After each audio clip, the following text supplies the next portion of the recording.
Life sure can get busy and hectic sometimes. I think it's time to start planning a holiday. My dream holiday is staying at a 5-star hotel with all the little extra things I don't get at home.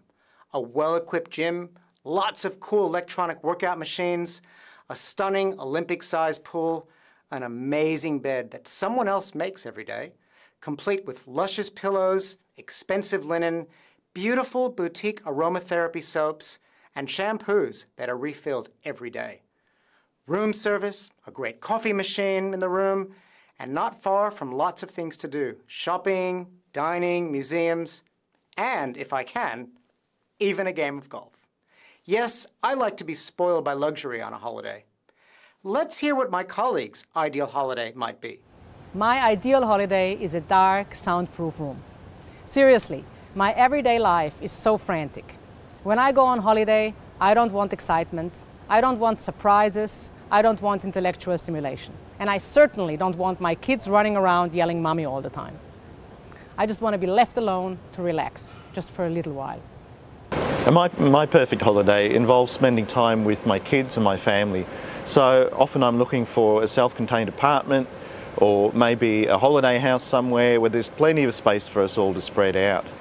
My philosophy is happy wife, happy life, and so to keep my wife happy we have to keep the kids entertained, and that means doing lots of activities to stop them from getting bored or throwing tantrums. So for us, the perfect holiday involves going to a theme park or a city with lots of museums or art galleries or aquariums or integrated resorts.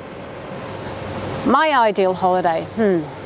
Well, first of all, it'd have to be active because I'm one of those annoying people that just can't sit still. Secondly, I think it has to be in nature. So, let's say, hiking in the mountains, walking on the beach, rainforest trails, wildlife, bird life, snorkeling, anything really in the great outdoors. And at this point, you're probably thinking, oh yeah, one of those camping types. No, I do not do camping. I do like to sleep under the stars, but there needs to be at least 3.5 of them, preferably 4. I don't need mobile phone coverage.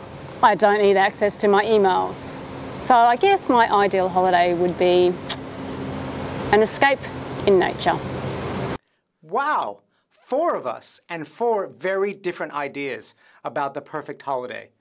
Our responses highlight some of the challenges for tourism organizations. What is particularly evident is that tourists are different and require different experiences. Tourists also have different expectations and requirements in terms of the service quality, and the experience. Tourism is not so much about airplanes and boats, buildings, beds, food, even toothpaste, but rather about services and experiences and the complexity of creating, selling, and managing them. We can view the entire tourism offering as a series of experiences. If this is done well, when tourists return home, they tell everyone about all the wonderful places, activities, and people they encountered. Tourism is part of what we call the service, visitor, or experience economy. In this economy, people are not buying goods and products. Rather, they are buying experiences and memories. Much of this takes place over an extended period of time. Understanding the critical differences between managing the sale of a good or product versus the production and sale of a service or experience is vital to effectively managing a tourism business or destination. There are 4 characteristics that make the design and management of tourism experiences and services very different to goods and products. The first is intangibility. Service and experiences are often impossible to touch and hold and store. Unlike products, you often can't try before you buy. The second is heterogeneity. A tourism experience is very difficult to standardize. Perceptions of quality of the same experience can vary enormously from one person to another. This is because there are so many variables and components that make up a holiday, such as the weather, levels of crowding and congestion, the kind of customer service people want, and even other tourists. Changes in any of these components can impact on satisfaction. The third characteristic is inseparability.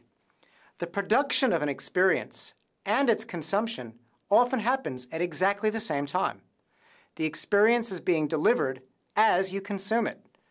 This means it's much harder to manage or control the quality of that experience. The final characteristic is perishability. Tourism products are perishable because we cannot store unused airline seats and hotel rooms for later. If we cannot fill those rooms or seats today, then we lose an income-earning opportunity. This creates challenges for pricing as well as matching supply and demand. As we proceed through our discussion of service management, experience design, and market segmentation, we invite you to consider these characteristics.